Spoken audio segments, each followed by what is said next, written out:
Uh, Today what we're going to be talking about is how do you make a prospect list for new advisors and why is it important. So today our audience is ADMs, AAPs who are recruiting these new agents. What is the reason that a prospect list is so important? If an agent is not successful in its first few months, the agent will not survive in the business.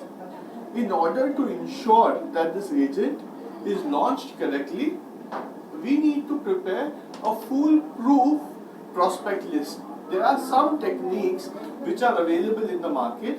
I am going to be teaching you one of these techniques. This technique has been inspired by a technique called as a list technique, which is used, which was presented in MDRT Forum 2014, and that is where we've picked this from. So, my friends, you are recruiters and you recruit new advisors. How do you judge which of these advisors is a good advisor, an average advisor, or this advisor does not have potential? So, how do you do it? You use your own experience. So, if you use this tool of making the prospect list, you will be able to mathematically gain an agent and judge an agent's potential based on this technique. So putting that into perspective, I will now move on and introduce you to the tool. The way we do it is, I will take you through this list in a manner where you are going to make this list. So there is a practice which is going on. With the same, I will also tell you how do you create this prospect list going forward. So it will happen in two ways, wherein I will teach you the questions and we will together make the prospect list. Is that understood? Yes. So I will put it again. So how we do it first is, I will explain the process. Two, we will do a role play. We will do a role play, and that is how we will end the session. So by the end of the session, you will know what are the questions that need to be asked and how do you prepare this prospect list. So should I go ahead? Yes. Alright. So the first thing you do in the new advisor, so I am assuming you are new advisors and you are doing this along with me. So first thing you do is first you say the importance of a prospect list. Why is preparing a prospect list critical for an advisor? Is critical for an advisor who is sitting in the FCS.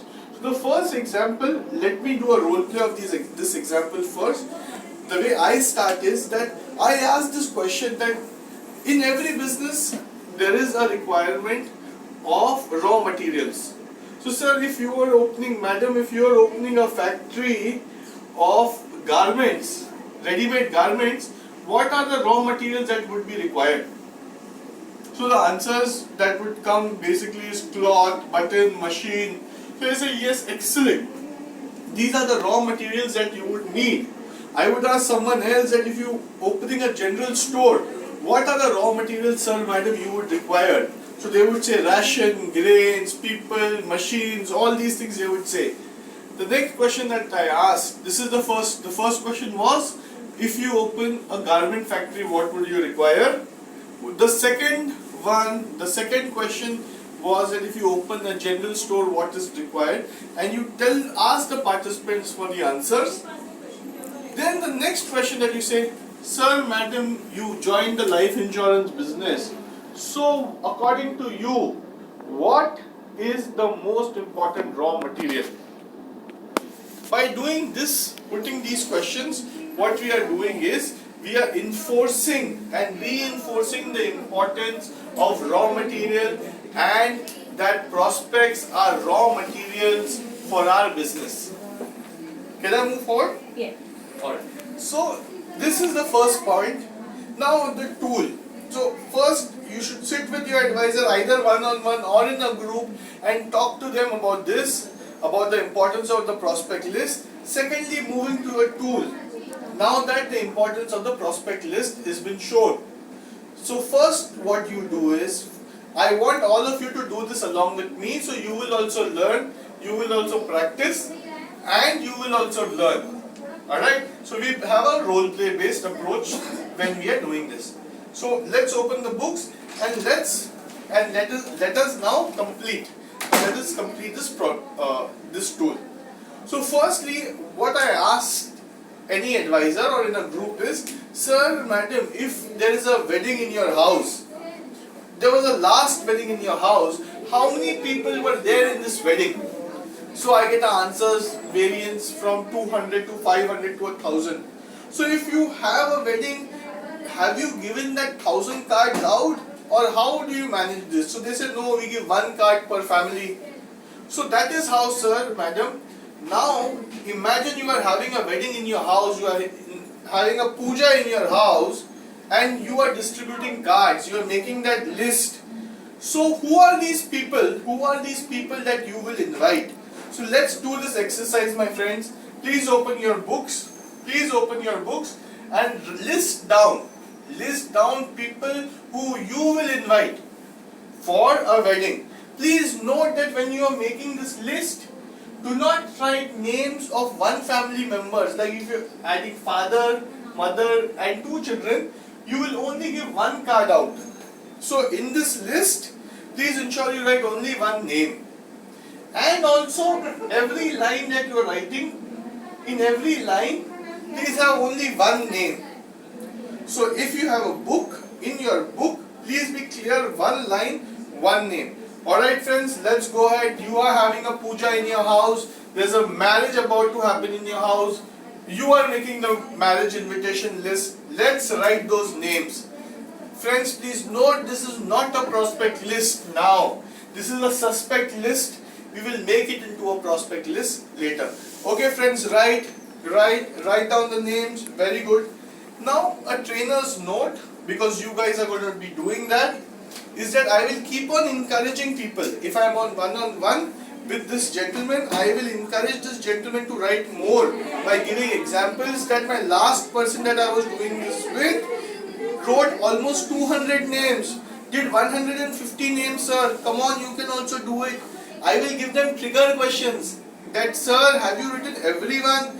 Your side of the family, your wife's side of the family, your office friends, all these sides, have you written? Did you write your neighbor's names? So I will, as soon as this person stops, I will keep on giving them triggers. Is that clear, friends? So let me do this, keep on doing this. And if you are doing it with a group, you create competition. Very good, Mr. Modi has already written 100 names. Oh, Sheila madam has already written 150 names. You keep on creating this competition. Is that clear, friends? Now once you've listed, come on, you also have listed at least 10-20 names I see by now. So you have these names of people, but you don't know that these people will be useful to you, yes or no. And you do not know the potential of the advisor. So now this technique, the name of this technique is A, B, C, 1, 2, 3. Here I am basically categorizing my prospect based on my relationship with the prospect and the income of the prospect. 2 major sources of fragmenting or indexing my leads. So first what I will do is, the examples here are very important. I want you guys to build your own examples around it. Alright. So first example that I give based on relationship, I start say, sir, ये तो एक suspect list है हमारी, ये prospect list नहीं है. इसमें हमको हीरे ढूंढने हैं, हीरे. तो पहले हमको इसे ग्रेड करना पड़ता है. किसी भी चीज को पहले ग्रेडिंग प्रोसेस करना पड़ता है. पहला ग्रेड है रिलेशनशिप पे. मेरा रिलेशनशिप कैसा है ये लोगों के साथ. आप इनको शादी में बुलाएंगे तो रिलेशनशिप तो अच्छा है, लेकिन पर्सनल रिलेशनशिप कैसा है, तो हमें उसको ग्रेड करना है ए, बी और सी पे. ए का जो एग्जांपल मैं देता हूँ वो देता हूँ, I have 4 best friends from childhood. When I was out of the city, I was based out of Bangalore. Every time I took a late night flight into Mumbai, I first went to his house, sat down, grabbed a cup of coffee, woke up his mother at 2 o'clock in the morning, had a hearty chat, and then took a cab back to home at 2:33 in the morning, where I am not shy to go to his house. I have an elder brother who stays with me in my house. I have a cousin. I have other friends who are very dear to me. That is A. B is they are not so close. My mother's brother is not so close to me. My aunt is not so close to me. My colleagues are not, they are good friends of mine, but they are not so close. So that will be B, and C will be others. So what I want you to do now, have you understood this A, B and C, how to do it? Will you be able to make your own examples? Yes, sure. Good. So A, B, C, now all these names that I have, that means I have a name called as Raj, Rajan, B, C, D. I cannot use B, C, D because I'm going to grade them. So Arun, Jaya. So all these names I have in list. What I will do is first I will grade them on relationship. So friends, now let's do that. Let's grade them on relationship. Remember, A, I am very close to these people. B, I am close but not so close as A. And C are others. C are other. So let's take the time and write A, B, C next to the name. Next to the name. At the end, once you are done, every name should have an alphabet assigned to them. Let's do it, my friends. Let's do this now. Alright, so once this is done, I will rate them on income.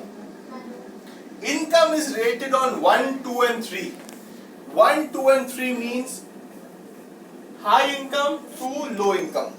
See friends, in our culture we do not know incomes of people. But we can judge the income of people based on their lifestyles. So A is very well off. Where I start, I say that I have a brother who is a captain in the Merchant Navy, and he has his own house, he's got his own car. I've got a friend who's a doctor, so he's got his own home, his own car, he's well off. So these are people who are 1. Then you have 2 which are others, who are not so well off, and 3 are the others who are left. So friends, now you have to rate them on income also. So let's take some time, rate them on income. Just next to your alphabet A, B or C, there has to be a number 1, 2 or 3. For example, Raj is very close to me and Raj is a doctor. So Raj becomes A1. Rajan is not so close to me, but he's a pilot. His family income is very high. Arun is not so close to me and his income is also not that great. Jaya is very close to me, but she is not so well off. So I have graded them based on A, B, C and 1, 2 and 3. Is this understandable, friends? Is this okay? See, by doing this, after doing this, what you do is, what will you use as a businessman? What will you use first? The most important thing to use is A1, A2. A means person who's very close to me, high on income, very close to me, medium income. B1 and B2. These are the people that we need to target first in a prospect list.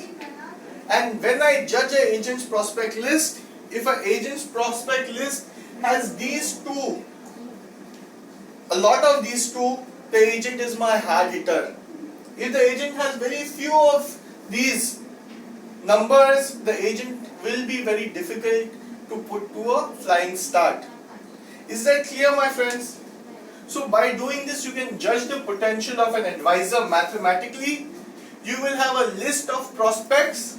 You will have a list of prospects based on the relationship status. And this makes it very easy. So friends, I think this is very clear. We've practiced this. Now I just want to ask you a question. How will you use this going forward? You are an ADM.